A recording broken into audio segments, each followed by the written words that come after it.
5 years after officially leaving the EU, Brexiters are getting the day that they voted for, and it turns out they're not loving it.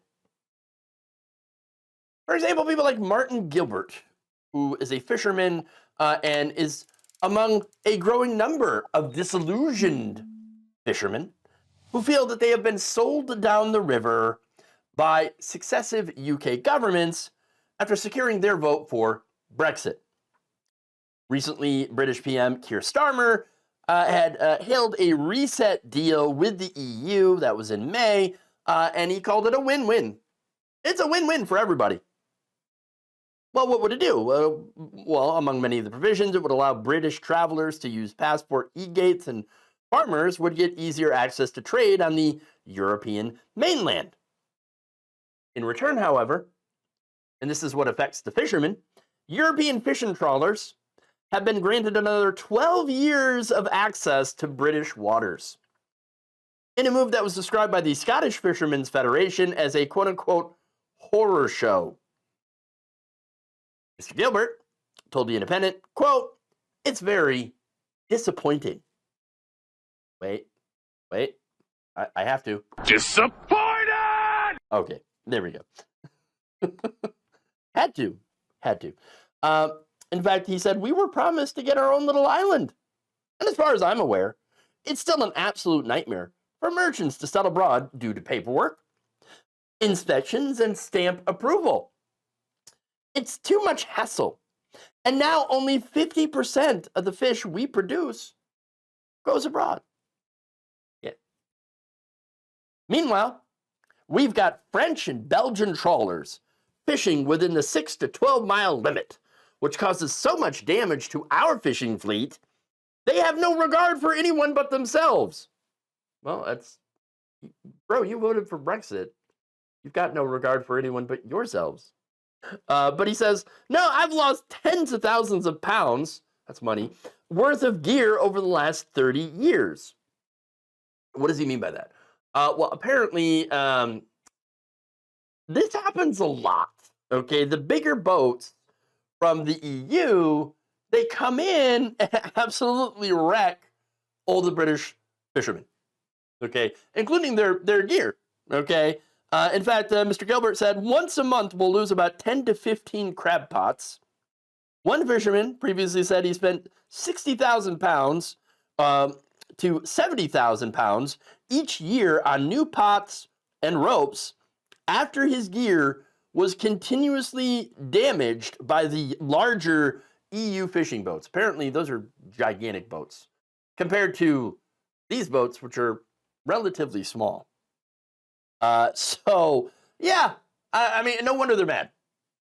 Look, 9 out of 10 fishermen, okay, voted for Brexit because of a promise that European trawlers would be pushed beyond the 12-mile exclusion zone, which is, of course, not happening. Mark Evans, chief executive of charity Fisherman's Mission, said, quote, nothing has changed. Nothing has changed. Fishermen are still in direct competition with the French, Dutch, and Spanish, who apparently all have bigger boats, which is weird because you're an island. You're an island. Why do you not have bigger boats? That doesn't make any sense to me. How come you don't have bigger boats? But apparently, no, the French, Dutch, and the Spanish all have bigger boats than these these British fishermen.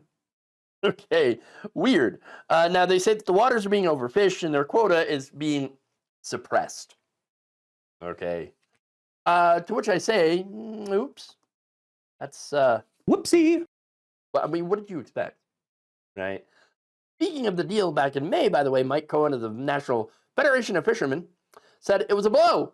Not only did we not get anything, but the little bit we got from Brexit, we lost.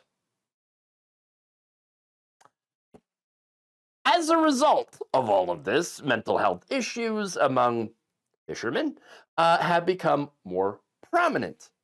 So, you got stress, anxiety, depression, possible unaliving of themselves. Yeah, and there it is. Look, Here's the thing, okay? I wish I could feel bad for them, okay? Because obviously this is a very difficult career path, all right? To be a crabber or a fisherman, things like that. Yeah, that's hard, okay? But here's the thing. I think we all kind of figured that this was going to happen, that things were going to get much more difficult. Yeah, you wanted your own little island, right? You didn't realize that you kind of need other markets to sell to.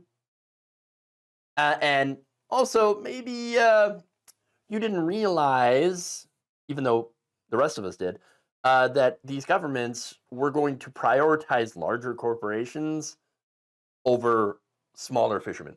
And those larger corporations, of course, are the ones that own the bigger boats. Yeah, wealthy politicians are always going to back the big corporations, okay, and not you, and not you.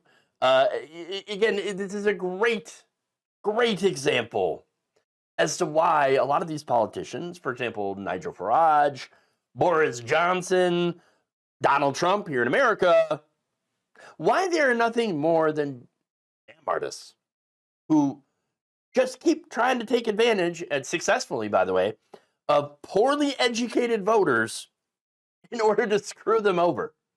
Hey, I mean, they already got your vote.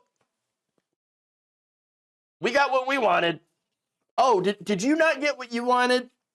Sad day for you. Don't care. Well, there it is. Thank you for watching. If you enjoyed this video, please like, share, subscribe, hit the bell icon in order to get notified whenever a new video is released.